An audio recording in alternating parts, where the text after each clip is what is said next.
अब लाख टके का सवाल यह है कि क्या जस्टिस लिब्राहन ने 17 सालों की अपनी तहकीकात के दौरान बाबरी मस्जिद के गुनहगारों को पहचान लिया है। IBN 7 को मिली एक्सक्लूसिव जानकारी के मुताबिक इस रिपोर्ट में संघ परिवार के शीर्ष नेताओं के रोल, उनके भड़काऊ भाषण का जिक्र किया गया है। कहीं ना कहीं उन्हें उन परिस्थितियों का दोषी करार दिया गया है जो बाबरी मस्जिद के ढहाने के लिए जिम्मेदार बनी। लाल कृष्ण आडवाणी के अलावा रिपोर्ट में तत्कालीन प्रधानमंत्री नरसिम्हा राव पर भी उंगली उठाई गई है।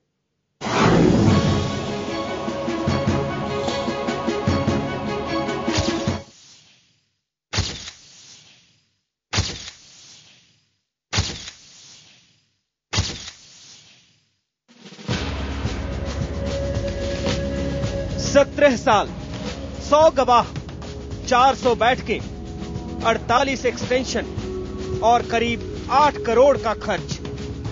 ये परिचय है बाबरी मस्जिद विध्वंस की जांच के लिए बनाए गए लिब्राहन कमीशन का।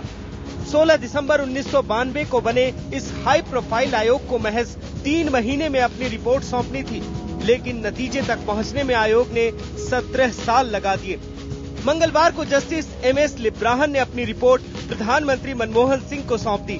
अब ये रिपोर्ट एक्शन टेकन रिपोर्ट के साथ संसद में पेश की जानी है, इसीलिए जस्टिस लिब्राहन इसके बारे में कुछ भी बोलने को तैयार नहीं। These are contents of the report. I would not like to comment on the contents. लेकिन IBN 7 को मिली एक्सक्लूसिव जानकारी के मुताबिक रिपोर्ट में उस वक्त बजरंग दल के अध्यक्ष रहे विनय कटियार को भड़काऊ भाषण देने और मस्जिद ढहाने की योजना बनाने का दोषी माना गया है। उमा भारती को विध्वंस करने वाले कारसेवकों को बढ़ावा देने का दोषी और मुरली मनोहर जोशी को भड़काऊ भाषण का दोषी माना गया है। हालांकि आडवाणी की रथ यात्रा को निशाने पर लिया गया है, लेकिन उनका नाम मुख्य गुनहगारों में नहीं है। उस वक्त के प्रधानमंत्री नरसिम्हा राव को विध्वंस रोकने के लिए माकूल कार्रवाई न करने का आरोपी माना गया है, जबकि BHP नेता अशोक सिंघल की आलोचना की गई है।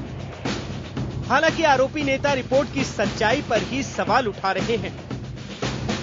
इसकी जांच होनी चाहिए। 3 महीने का आयोग 17 साल में रिपोर्ट दे रहा है, इतना विलंब क्यों हुआ? इसकी जांच होनी चाहिए।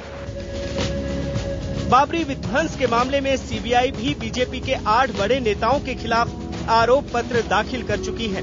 पार्टी नेताओं को डर सता रहा है कि लिब्राहन रिपोर्ट के बाद कोई नई मुसीबत खड़ी न हो जाए। यूं तो बीजेपी में उग्र हिंदुत्व की नुमाइंदगी करने वाला खेमा इस रिपोर्ट के बाद धर्म की राजनीति का एक नया माहौल खड़ा करने का भी सोच रहा है, लेकिन लोकसभा चुनावों में मिली हार के बाद बीजेपी अपनी मुस्लिम विरोधी छवि को बदलने की रणनीति पर काम कर रही है।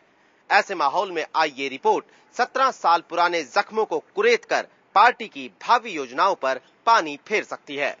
नीरज गुप्ता, दिल्ली, IBN 7।